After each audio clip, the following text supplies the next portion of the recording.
Good morning बच्चों। आज मैं आपको पाठ 14 सर्वनाम के बारे में बताने जा रही हूँ।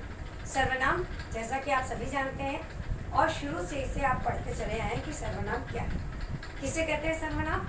जो संज्ञा के स्थान पर प्रयोग किए जाते हैं वे सर्वनाम कहलाते हैं। यह आप सभी को पता है।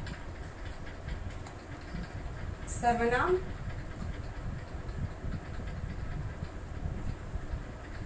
संज्ञा के स्थान पर संज्ञा के स्थान पर प्रयोग किए जाने वाले शब्द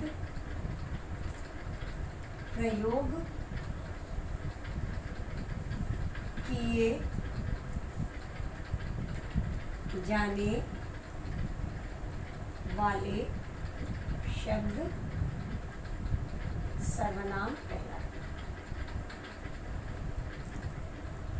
सर्वनाम कहलाते।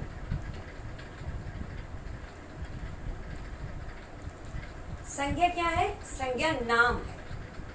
नाम के स्थान पर जो प्रयोग किए जाते हैं वे सर्वनाम कहलाते हैं। ऐसे भी आप कह सकते हैं। और संज्ञा के स्थान पर प्रयोग किए जाने वाले शब्द सर्वनाम कहलाते हैं। सर्वनाम के भेद। सर्वनाम के 6 भेद होते हैं।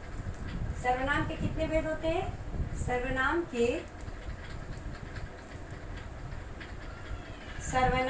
भेद। सर्वनाम के 6 भेद होते हैं। 6 भेद हैं। ठीक है, ये भी आप लोग जानते हैं। सबसे पहला हो जाता है पुरुषवाचक सर्वनाम। दूसरा हो जाता है निश्चयवाचक सर्वनाम। तीसरा अनिश्चयवाचक सर्वनाम। चौथा प्रश्नवाचक सर्वनाम। पांचवा निजवाचक सर्वनाम और छठा हो जाता है संबंधवाचक सर्वनाम। तो इस तरीके से सर्वनाम के 6 भेद हुए। सबसे पहले नंबर 1 पुरुषवाचक सर्वनाम। पुरुषवाचक सर्वनाम। ठीक। नंबर 2 निश्चयवाचक सर्वनाम। निश्चयवाचक सर्वनाम। नंबर 3 अनिश्चयवाचक सर्वनाम। नंबर 3 क्या हो गया? अनिश्चयवाचक सर्वनाम। नंबर 4 हो गया आपका प्रश्नवाचक सर्वनाम। प्रश्नवाचक सर्वनाम। ठीक। फिर नंबर 5 हो गया संबंधवाचक सर्वनाम। संबंधवाचक सर्वनाम। नंबर 6 हो गया निजवाचक सर्वनाम। निजवाचक सर्वनाम। ये है सर्वनाम के 6 भेद। सर्वनाम क्या है? जो संज्ञा के स्थान पर प्रयोग किए जाने वाले शब्द हैं वे सर्वनाम कहलाते हैं। सर्वनाम के 6 भेद होते हैं। नंबर 1 पुरुषवाचक सर्वनाम। नंबर 2 निश्चयवाचक सर्वनाम। नंबर 3 अनिश्चयवाचक सर्वनाम। नंबर 4 प्रश्नवाचक सर्वनाम। नंबर 5 संबंधवाचक सर्वनाम और नंबर 6 हो गया आपका निजवाचक सर्वनाम।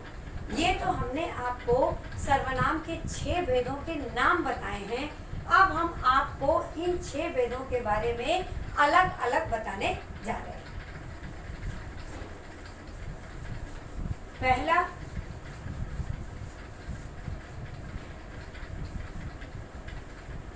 पहला है वह है आपका पुरुषवाचक सर्वनाम।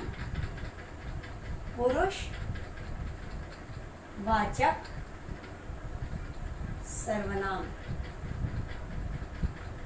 अब देखिए पुरुषवाचक सर्वनाम क्या है? पुरुषवाचक सर्वनाम बोलने वाले, सुनने वाले तथा किसी अन्य के लिए प्रयोग किए जाने वाले सर्वनाम पुरुषवाचक सर्वनाम कहलाते हैं। कौन कौन से? बोलने वाले, बोलने वाले, सुनने वाले, बोलने वाले, सुनने वाले तथा किसी अन्य के लिए, तथा किसी अन्य के लिए, अन्य के लिए प्रयोग किए जाने वाले सर्वनाम, प्रयोग किए जाने वाले सर्वनाम कौन से सर्वनाम कहलाते हैं? पुरुषवाचक सर्वनाम, पुरुषवाचक सर्वनाम कहलाते हैं, सर्वनाम कहलाते हैं।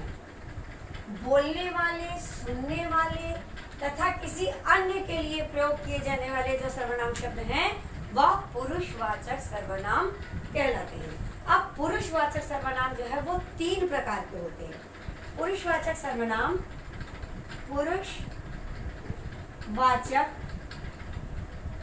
पुरुषवाचक सर्वनाम कितने प्रकार के होते हैं?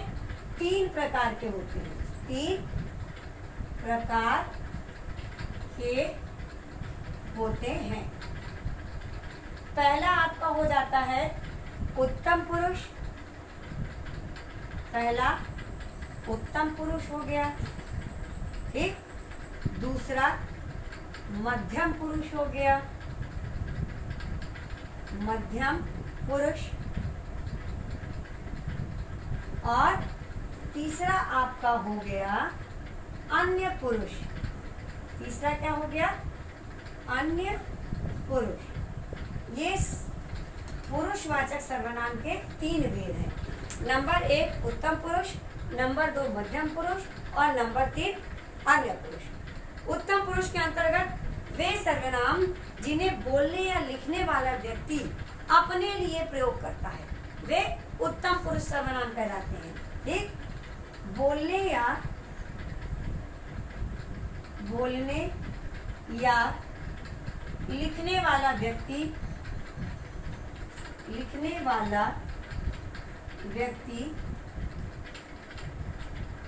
अपने लिए प्रयोग करता है। इसमें जो है व्यक्ति जिन भी सर्वनाम का प्रयोग करता है वह स्वयं के लिए करता है, वह कहलाता है उत्तम पुरुष, ठीक। अब इसके बाद मध्यम पुरुष। मध्यम पुरुष वे सर्वनाम जिनका प्रयोग सुनने वाले के लिए करता है, जिनका प्रयोग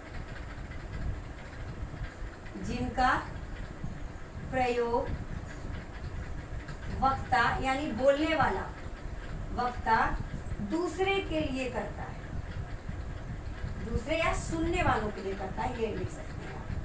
सुनने वालों के लिए करता है, सुनने वालों के लिए करता है, ठीक। ये हो जाता है मध्यम पुरुष सर्वनाम। अब इसके बाद आपका आता है अन्य पुरुष सर्वनाम। वे सर्वनाम जिनका प्रयोग वक्ता ना तो अपने लिए करता है और ना ही सुनने वालों के लिए करता है बल्कि किसी अन्य के लिए करता है। जिनका प्रयोग वक्ता माने बोलने वाला, वक्ता ना अपने लिए और ना दूसरों, ना सुनने वालों के लिए और ना सुनने वालों के लिए और ना सुनने वालों के लिए करता है, सुनने वालों के लिए करता है बल्कि अन्य के लिए करता है,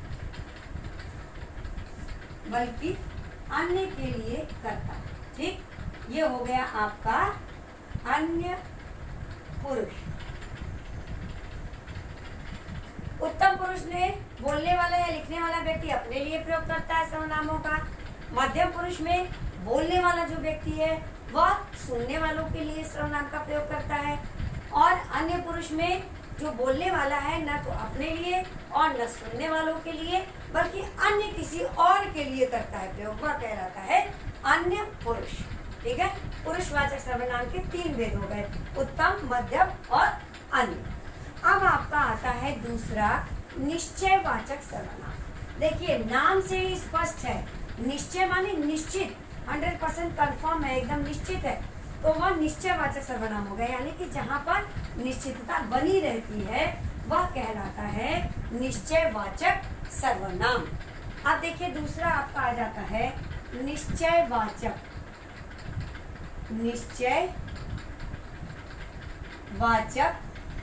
सर्वनाम।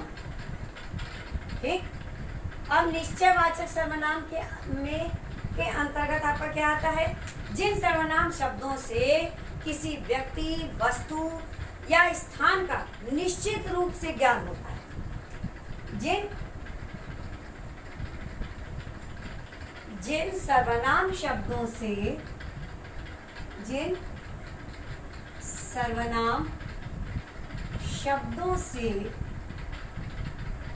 किसी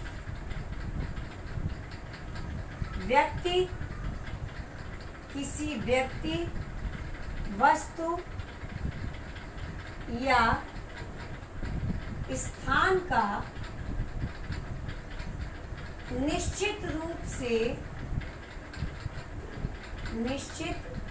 रूप से ज्ञान होता है वह निश्चयवाचक सर्वनाम है। वह क्या है? निश्चयवाचक सर्वनाम। ये आपका हो गया, यानी निश्चित रूप से यह पता है कि यह वही व्यक्ति है। जैसे यह श्याम की पुस्तक है, यानी आपको निश्चित, आप कंफर्म है कि यह पुस्तक श्याम की ही है। यह कमीज मोहन की है, यह कमीज जो है वो मोहन की है, किसी अन्य की नहीं। इसमें आप निश्चित हैं कि यह चीज, यह सामान उसी व्यक्ति का है जिसका आप बता रहे हैं। लेकिन कुछ सर्वनाम शब्दों का प्रयोग पुरुषवाचक और निश्चयवाचक दोनों रूपों में समान रूप से किया जाता है। जैसे वह लौटने की तैयारी करने लगा, पुरुषवाचक सर्वनाम है ना। वह सीमा का बस्ता है, निश्चयवाचक सर्वनाम। वह लौटने की तैयारी करने लगा, पुरुषवाचक सर्वनाम के अंतर्गत है। और वह सीमा का बस्ता है, तो यह निश्चित है कि यह बस्ता किसका है? सीमा का, तो वह हो गया आपका निश्चयवाचक सर्वनाम। अब तीसरा आपका आ जाता है अनिश्चयवाचक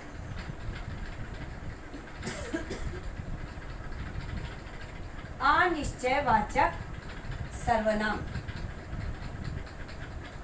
ठीक, अनिश्चयवाचक सर्वनाम के अंतर्गत नाम से स्पष्ट है, इसमें आप निश्चित है, इसमें आप अनिश्चित हैं। अनिश्चयवाचक सर्वनाम माने जिन सर्वनाम शब्दों से किसी निश्चित व्यक्ति, वस्तु या स्थान का ज्ञान न हो, है ना, उसे अनिश्चयवाचक सर्वनाम कहते हैं। जिन सर्वनाम शब्दों से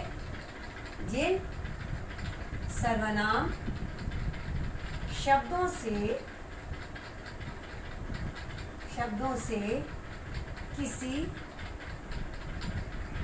व्यक्ति, वस्तु या स्थान की निश्चित ज्ञान ना, यानी आप निश्चित नहीं है कि ये कौन है, निश्चित ज्ञान ना हो, उसे अनिश्चयवाचक सर्वनाम कहा जाता है। उसे क्या कहते हैं? अनिश्चयवाचक सर्वनाम। अनिश्चयवाचक सर्वनाम कहते हैं। ठीक, जैसे दरवाजे पर कोई है। अब दरवाजे पर कौन है ये पता नहीं, रीता, गीता, सोहन, मोहन, भिखारी, पुलिस, कोई भी हो सकता है। हमको पता नहीं है कि दरवाजे पर कौन है। यह हो गया आपका अनिश्चयवाचक सर्वनाम। अब इसके बाद चौथा आपका आता है प्रश्नवाचक सर्वनाम। प्रश्नवाचक सर्वनाम जिसमें हमें प्रश्न पूछने का ज्ञान हो वह कहलाता है प्रश्नवाचक सर्वनाम, जिसमें यह पता चले कि कोई प्रश्न पूछा जा रहा है। ठीक, चौथा आपका हो गया प्रश्नवाचक सर्वनाम। जिन सर्वनाम शब्दों से का प्रयोग प्रश्न पूछने के लिए किया जाए, है ना, जिन सर्वनाम शब्दों का प्रयोग प्रश्न पूछने के लिए किया जाए, प्रश्न पूछने के लिए किया जाए, प्रश्न पूछने के लिए किया जाए, उसे क्या कहते हैं? उसे प्रश्नवाचक सर्वनाम कहते हैं। ठीक, यानी कि आप प्रश्न पूछ रहे हैं तो वह क्या कहलाता है? प्रश्नवाचक सर्वनाम। जिन सर्वनाम शब्दों से, सर्वनाम शब्द आप जानते हैं ना क्या क्या है? मैं, तुम, हम, वे, इसका, उसका, अपना, तुम्हारा, ये सब सारे शब्द जो है सर्वनाम है, क्योंकि इन्हीं शब्दों के माध्यम, इन्हीं शब्दों को हम संज्ञा के स्थान पर प्रयोग करते हैं। ये सारे शब्द जो है ये सर्वनाम के अंतर्गत आते हैं। मान लिया प्रश्न पूछ लिया तुम्हारा क्या नाम है, तो तुम्हारा सर्वनाम, तुम्हारा क्या नाम है, सर्वनाम शब्द का प्रयोग प्रश्न पूछने के लिए किया गया तो क्या कहलाया? प्रश्नवाचक सर्वनाम।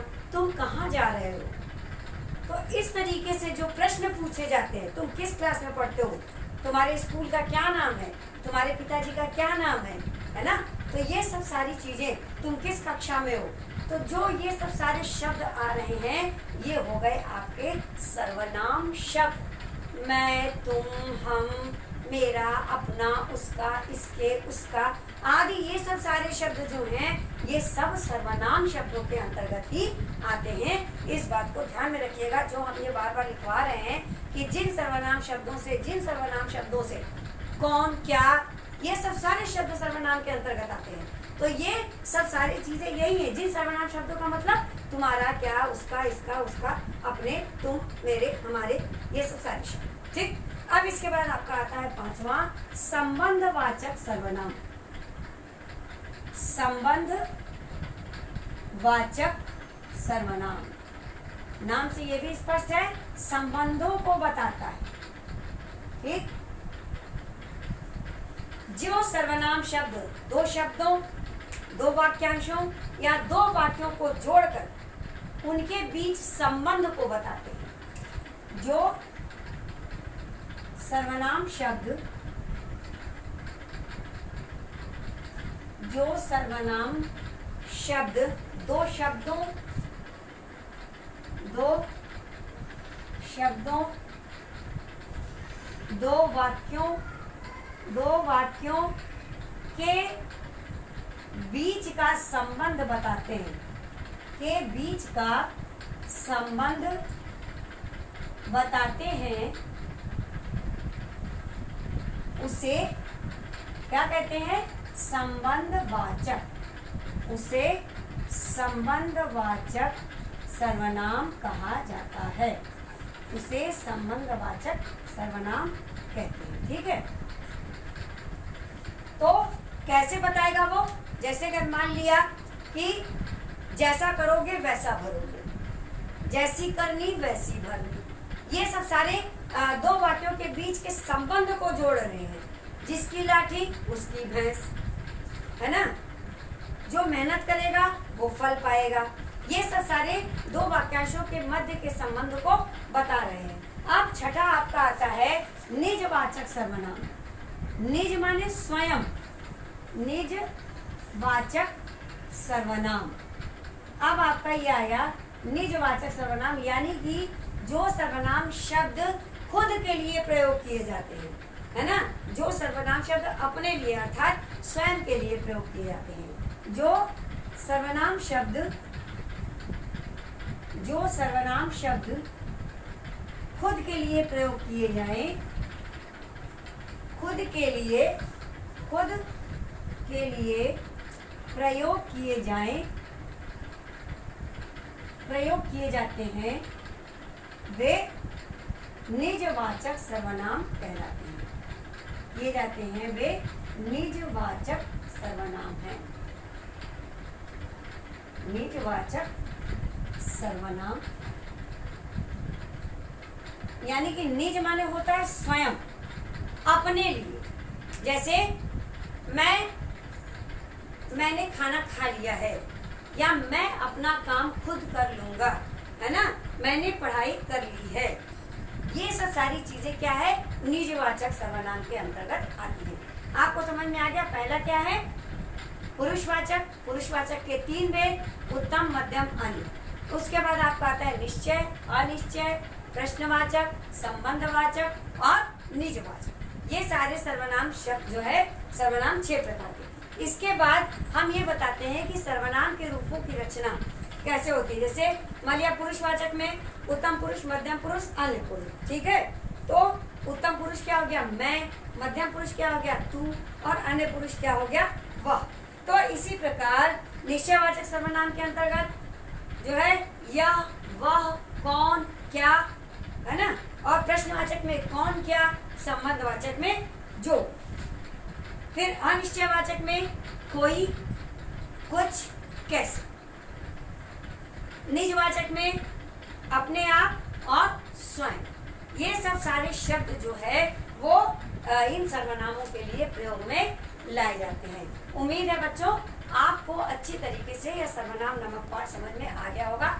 अगर आपको ऐसा लगता है कि अभी आपको कोई भी चीज ठीक से समझ में नहीं आई है तो आप हमसे बेझिझक पूछ सकते हैं। धन्यवाद।